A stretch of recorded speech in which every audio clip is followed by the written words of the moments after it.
Hey guys, Constitutional State Gladiator here. Just wanted to keep you posted on everything that I'm doing. I know I have a GoFundMe page. Please donate if you can, $5, $10, whatever you have.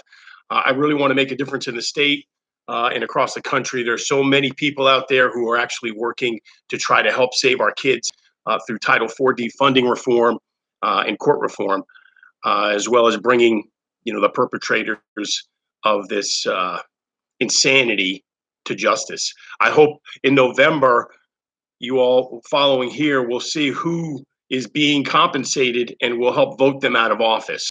I just want to share with you what happened last week.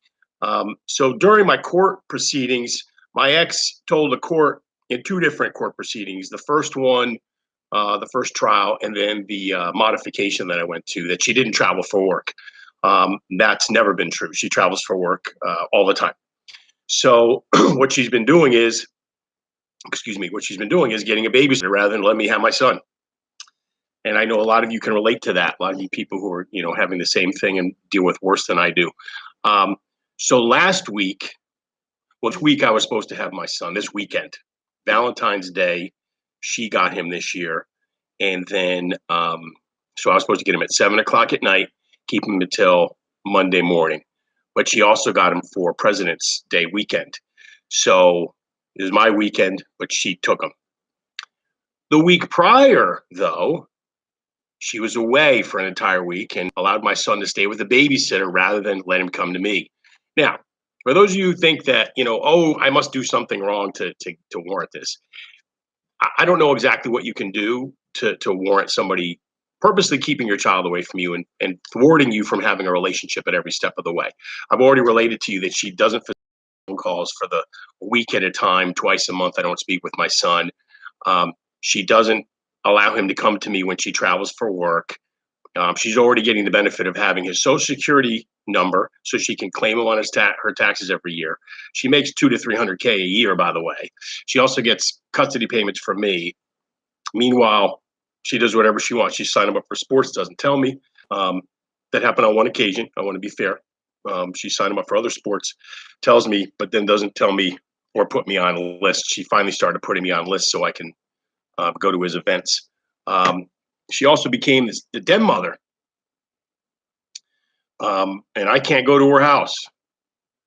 So I'm precluded from going to my son's den meetings now, and she stopped informing me. When there was another den mother, the den mother would text me when the den meetings were and I could go to the events. Now that my ex has become the den mother, I don't. So there's another, it's just consistent. If there was somebody who is not, sorry about that. I don't know if you see this, but if there was somebody in the court system that actually wanted to hear this, I'm sure they're jaded because they hear this stuff all the time. This is such blatant, egregious behavior that I pray every day that in June, because I'm going to go back for a modification, hopefully it's a 3-day trial and I'll be able to bring all the data points out. And hopefully these judges are able to connect the dots from what I give them, the information I give them. And I have to admit, it's going to be difficult for me not to have an attitude when I go into court because I've had to see my son suffer during this last 4 years. And certainly my family and I have suffered. My mother's 80 years old. Oh boy, is she 81? If she's 81, she's going to be 81 this year. Sorry, Mom. He hasn't been able to see her when in fact she was babysitting him quite often early on. So she got to bond with him, and then now she sees him 2 hours, maybe 2 hours a month, maybe 4 hours a month. So anyway, so what I wanted to say was, if you want to see, alienation at its finest, if somebody is withholding a child and not facilitating phone calls, if somebody, rather than give, you the child, gets a babysitter, this has been happening since December of 2015. I'd like to think that any judge that hears this would be appalled and would take action. Now, typical action when you're getting alienated against, typical action, if you ask the experts, judges aren't experts in this, and it's difficult to tell them that because they're supposed to be experts in the rule of law. And as far as I'm concerned, if they don't enforce Constitution or your civil rights, they're not doing their job. When they start overstepping and start, saying what's in the best interest of the child, when in fact they're not educated in that. Pediatricians and therapists are, and they say that equal access to both parents is in the best interest of the child. Every day, the judges don't do that. They do what's contrary to that. They keep one parent away from the child. So I'm hoping that at this point in time, in June, there'll be enough information. I'm going to get out as much public information as I can now, using the transcripts that I have that I had to pay $1,400 for, and I'm going to keep saying that over and over again because I think it's ridiculous.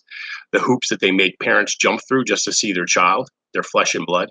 I can be a foster parent, and I'll go into this later because I've gone through the to see how to become a foster father or an adoptive father. I'd have a better chance of seeing that child, and certainly I would see that child far more than my flesh and blood. But tell me how that squares. All I'm looking for is equal protection, equal rights, and fairness. And you go into a court of law and you expect to get justice, but that's not the case. Anyway, getting back to alienation. If your ex, male or female, this is not based on sex at all. Male or female is hindering your communication with your child in any way. Not giving the child to you when they're away for work, not facilitating phone calls. In my case, not giving cards or gifts to the child to give to you on Father's Day, let's say, or for Christmas, let's say, or for Father's Day or Mother's Day. Okay, those are all acts of alienation. Okay, bad mouthing.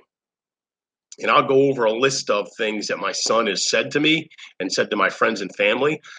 Your eyes will bleed. And I hope they don't, but it's appalling. And the bottom line is the court was complicit in helping my ex alienate my son and I.